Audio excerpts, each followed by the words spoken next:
Welcome. So we talked about security validation, we've talked about security testing, and now we're going to talk about security accreditation. Now, security accreditation is also called sometimes a security certification, but we're referring to accreditation here, which is being carried out inside the organization and not really by a certified third party. So ISMS 27001 is a standard, and you can get certified by inviting SGS or TUV, which are the leading global auditors, and they issue a certificate which you can put up on the wall. So this is not that type of certification, but this is an accreditation. So what is security accreditation? Accreditation is the formal acceptance of the adequacy of the system's overall security by the management.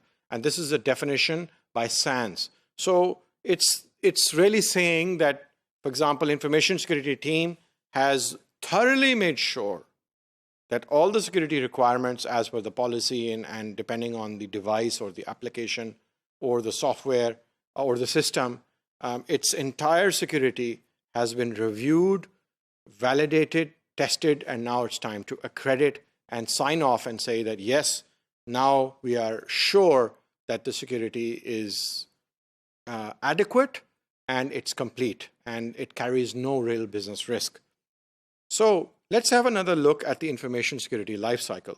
Now, this was the information security lifecycle, and what we said was that there's requirements, assess the current posture, you go ahead and do the remediation, and based on the risk that are there, we would do some risk treatment, and there's a remediation plan, you implement the controls.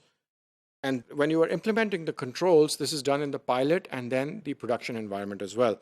Then you test and validate the controls and accredit the controls. And there's a very important part which happens after accreditation, which is the formal business launch or go live sign off, which is the go ahead. And the accreditation leads to that step happening. And whenever business wants to launch an application, they require an accreditation and sign off approval. Let's say, the simple word is approval. They require an approval from information security team that the entire security has been reviewed and the application or system or device is safe.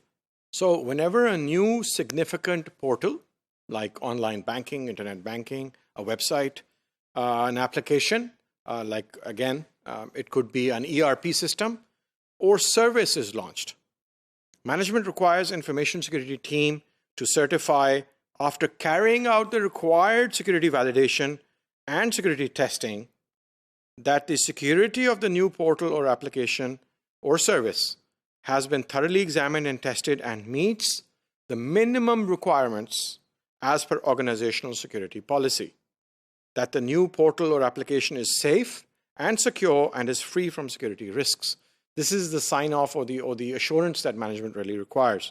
So these are the steps for the security accreditation. First of all, you need to organize, because this is a formal activity and it carries responsibility. So whenever the accreditation is done, we have over here 6 steps being shown in the sequence for security accreditation.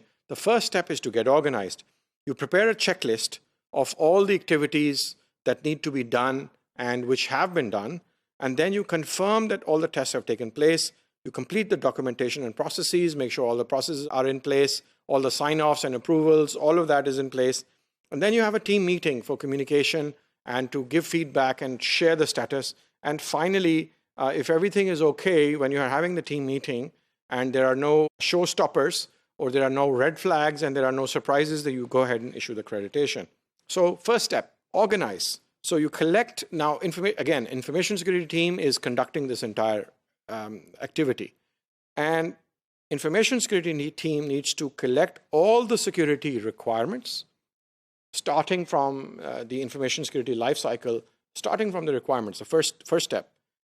Related security policies and SOPs, whatever was mandated in the constitution of the organization, how the security should be handled. Hardening checklists, which were information security transformation phase 1.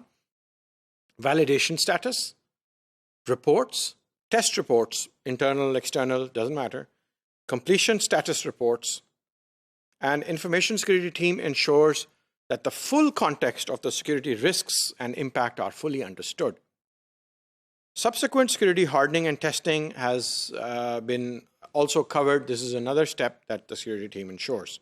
Now, step number 2, after doing all the organization, getting all the papers together, and organizing and collecting all of that information, going into the depth, looking at all the papers, whatever the plans were, whatever the policy is, whatever the hardening checklists are, after getting all of that and organizing it, then information security team needs to assimilate all that information.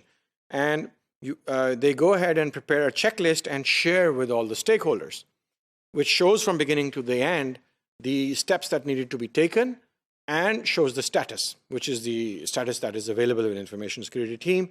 So a checklist should cover all the activities and their status for completion of accreditation, and you share with the stakeholders for feedback. So that's step number 2, and let's look at the other steps in the next module. Thank you.